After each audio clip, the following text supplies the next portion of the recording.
جس نے تمہیں تاریکی سے اپنی عجیب روشنی میں بلایا۔ پہلا پطرس اس کا 2 باب اور 9 آیت۔ بائبل مقدس تہواروں اور عیدوں سے بھری ہوئی ہے جو خدا کے لوگ مناتے ہیں۔ یہ واقعات نہ صرف اس لیے اہم ہیں کہ وہ مختلف تاریخی واقعات کی یاد دہانی دلاتے ہیں، بلکہ اس لیے بھی کہ وہ لوگوں کو خدا کی بھلائی اور اس کی برکات کی یاد دلانے کے لیے بنائے گئے ہیں۔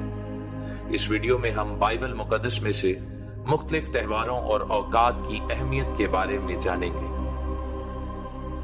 عہد نامہ قدیم کے سب سے اہم تہواروں میں سے ایک تہوار فسح کا ہے، جو مصر کی غلامی سے بنی اسرائیل کی آزادی کا جشن منانا ہے، جس کا ذکر ہمیں خروج کی کتاب میں ملتا ہے۔ عید فسح کو تمام نسلوں کی طرف سے منائے جانے والے ایک دائمی حکم کے طور پر پیش کیا گیا ہے۔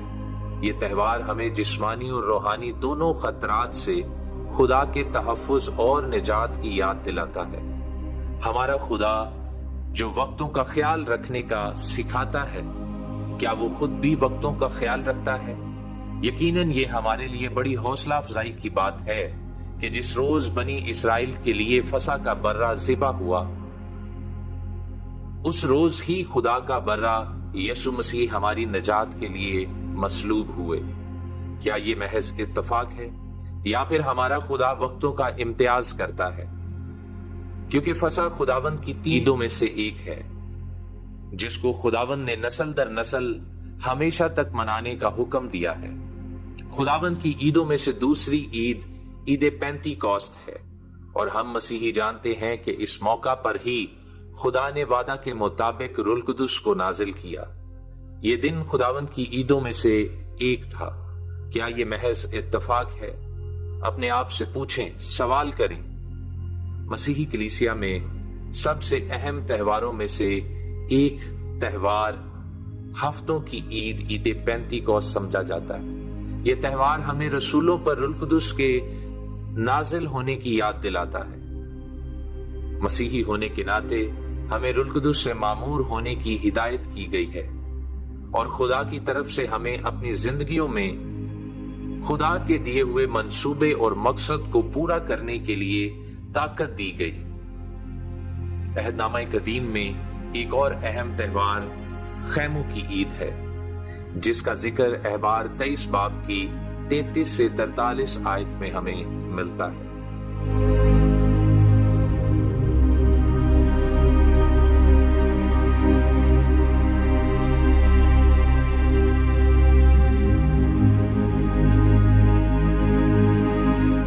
یہ تہوار اس وقت کی یاد میں منایا جاتا ہے جب بنی اسرائیل بیابانوں میں وعدہ کی سرزمین کے سفر کے دوران خیموں میں رہا کرتے تھے۔ یہ مشکل وقت میں اپنے لوگوں کے لیے خدا کی برکات فراہم کرنے میں خدا کی وفاداری کی یاد دلاتا ہے، اکثر اس طریقے سے جس کی ہم توقع نہیں کرتے۔ یہ عید ایک خاص عید ہے، جیسے بنی اسرائیل کو خدا نے غلامی سے نکالا اور بیابان میں لے گیا تاکہ اس کی عبادت کریں۔ وہاں زندگی مشکل ہو سکتی تھی، لیکن خدا ان کے ساتھ تھا اور انہیں کسی چیز کی مشکل نہیں ہوئی۔ ان کے لیے تمام انتظام خدا نے کیا۔ کھانے کو من تھا، اور دن میں بادل بن کر اور رات میں آگ کا زیتون بن کر خدا ان کے ساتھ رہا۔ اس عید کا مقصد خدا کے ساتھ ہونے کی یاد منانا ہے کہ خدا آدمیوں کے ساتھ رہا۔ کیا یہ کچھ یاد دلاتا ہے؟ آئیں بائبل مقدس میں سے میں کچھ آپ سے بانٹنا چاہتا ہوں۔ یسوع مسیح کی پیدائش کے بارے میں جب بائبل مقدس سے ہم جانیں تو ہمیں پتہ چلتا ہے، متی کی انجیل اس کا 1 باب اور اس کی 22 سے 23 آیت میں یوں لکھا ہے، یہ سب کچھ اس لیے ہوا کہ جو خداوند نے نبی کی معرفت کہا تھا وہ پورا ہو، کہ دیکھو ایک کنواری حاملہ ہوگی اور بیٹا جنے گی اور اس کا نام ایمینویل رکھیں گے، جس کا ترجمہ ہے خدا ہمارے ساتھ۔ آپ کے خیال میں اس کا کیا مطلب ہے؟ یسایہ 9 باب کی 6 آیت میں ذکر ہے، اس لیے ہمارے لیے ایک لڑکا تولد ہوا اور ہم کو ایک بیٹا بخشا گیا، اور سلطنت اس کے کندھے پر ہوگی، اور اس کا نام عجیب، مشیر، خدائے قادر، ابدیت کا باپ، سلامتی کا شہزادہ ہوگا۔ ہمارا خدا بائبل مقدس کے مطابق مقررہ وقتوں پر کام کرتا ہے۔ جیسے ایک وقت تھا جب خدا نے نوح کے دور میں زمین کو ختم کیا، ایک طے شدہ وقت تھا جب خدا نے موسیٰ کو چنا اور بنی اسرائیل کو مصر سے رہائی دی، ایک طے شدہ وقت تھا جب وہ وعدے کی سرزمین پر پہنچے، ایک خدا کا طے کیا ہوا وقت تھا جب یسوع مسیح اس دنیا میں آئے، ایک طے کیا ہوا وقت تھا جب وہ مصلوب ہوئے، ایک طے شدہ وقت تھا جب وہ مردوں میں سے زندہ ہوئے، ایک طے کیا ہوا وقت تھا جب وہ آسمان پر اٹھائے گئے، ایک پہلے سے طے کیا ہوا وقت تھا جب شاگردوں نے روح القدس پایا، ایک طے شدہ وقت تھا جب یسوع واپس آئیں گے اور عدالت کریں گے۔ ان طے شدہ وقتوں کو اگر ہم بائبل مقدس میں دیکھیں تو ہمیں مختلف جگہ پہ ذکر ملتا ہے۔ نبیوں نے اس کے بارے میں نبوتی کلام بیان کیا ہے۔ مثال کے طور پر اگر ہم دانیل نبی کی کتاب اس کا 9 باب دیکھیں تو ہمیں خدا کے قائم کیے ہوئے وقتوں کے بارے میں ذکر ملتا ہے۔ ہم نے بخوبی دیکھا کہ خاص مسیحی تہوار خدا کے منصوبہ کے مطابق خدا کی ہمیشہ تک قائم کی ہوئی عیدوں سے جڑے ہوئے ہیں۔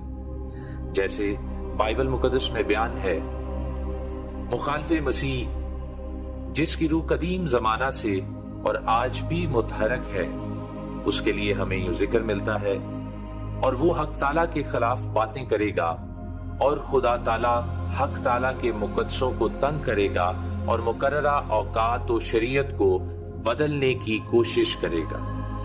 دانیل نبی کی کتاب اس کے 7 باب کی 25 آیت میں ہمیں یہ ذکر ملتا ہے۔ لیکن موجودہ دور میں غیر قوموں جو خدا کی تابع نہ تھیں بلکہ مخالف مسیح کی روح کے تابع تھیں، ان کے قائم کیے ہوئے دنوں پر مسیحی خدا کی عبادت کرتے ہیں، اور وہ بھی اس عذر کے ساتھ کہ اس دن کو عید منانے کا فیصلہ تمام دنیا کے بزرگ ایمانداروں نے اجتماعی طور پر کیا ہے۔ کیا کوئی شخص یا اشخاص خدا کے قائم کیے ہوئے دنوں کو بدل سکتے ہیں؟ ضرور، لیکن وہ جو خدا کے روح کی بجائے مخالف مسیح کی روح کے تابع ہیں۔ یسوع مسیح نے بھی ہمیشہ خداوند کی عیدوں کو منایا، جس کا ذکر ہمیں اناجیل میں ملتا ہے۔ مسیحی تہواروں میں سے سب سے اہم 3 تہوار ہیں: یسوع مسیح کا پیدا ہونا، دوسرا یسوع مسیح کا مصلوب ہونا اور مردوں میں سے جی اٹھنا، اور تیسرا تہوار روح القدس کا نازل ہونا ہے۔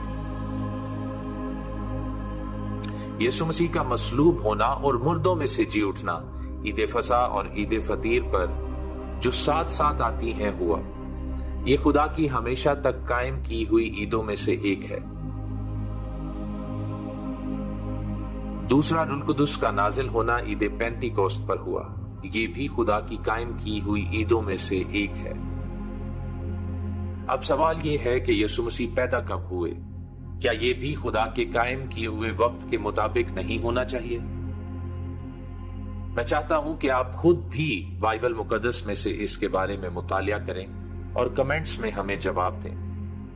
بائبل مقدس میں تمام تہوار اور اوقات خدا کی حاکمیت، وفاداری اور اس کی لوگوں سے محبت کی یاد دہانی دلاتے ہیں۔ وہ ہمیں اس بات پر غور کرنے کا موقع دیتے ہیں کہ ہمارا خدا کیسا بھلا خدا ہے، اور اس نے ہماری زندگی کو اپنی برکتوں سے معمور کیا ہے۔ ہم اپنی زندگیوں میں اس کی موجودگی کو تلاش کریں۔ آخر میں بائبل مقدس میں بیان تہوار اور اوقات صرف تاریخی واقعات نہیں بلکہ خدا کے ساتھ جڑنے اور ہمارے ایمان کو گہرا کرنے کا ذریعہ ہے۔ آئیے ہم ان تہواروں اور اوقات کی قدر کریں اور اپنے خالق کے ساتھ اپنے ایمان اور اپنے رشتہ کو، تعلق کو بڑھانے کی کوشش کے لیے بہترین طریقے سے تگ و دو اور محنت کریں۔ دی ریما آف گاڈ کے ساتھ جڑے رہنے کے لیے شکریہ. ہم آپ سے جلد پھر ملیں گے. God bless you.